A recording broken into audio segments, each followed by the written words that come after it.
ગાંધીનગર જિલ્લા તાલુકા પંચાયતની ચૂંટણીને લઈને તૈયારીઓ તેજ થઈ। ગાંધીનગર કોંગ્રેસ દ્વારા ઉમેદવારી પસંદગી પ્રક્રિયા શરૂ। ગાંધીનગર જિલ્લા માટે 72 ઉમેદવારોએ ઉમેદવારી નોંધાવી। દહેગામ તાલુકા પંચાયત માટે 58 ઉમેદવારી નોંધાવી તો માણસા તાલુકા પંચાયત માટે 70 ઉમેદવારોએ ઉમેદવારી નોંધાવી। કલોલ તાલુકા પંચાયત માટે 65 ઉમેદવારોએ નોંધાવી ઉમેદવારી।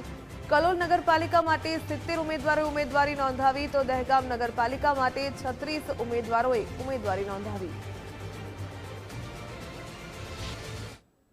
અમારી છેલ્લા 3-4 મહિનાથી જે દરેક જિલ્લા પંચાયતની સીટ, તાલુકા પંચાયતની સીટ વાઇઝ જે જનસંવાદના કાર્યક્રમો, જન આક્રોશના કાર્યક્રમો દ્વારા આ વખતે એનો અમને ખૂબ લાભ મળશે।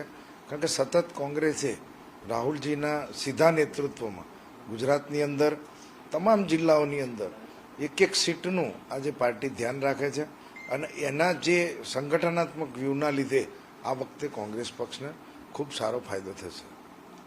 ગાંધીનગર માટે શું સ્ટ્રેટેજી છે?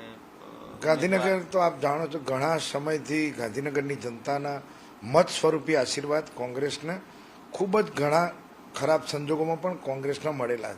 ગાંધીનગરના શહેર અને જિલ્લામાં કોંગ્રેસનું ખૂબ સારું પ્રદર્શન રહેલું છે, પણ ક્યાંક છેલ્લા સમયથી બીજી પાર્ટીઓ, નાના મોટા સંગઠનોના લીધે ક્યાંક અમને નુકસાન ગયું છે।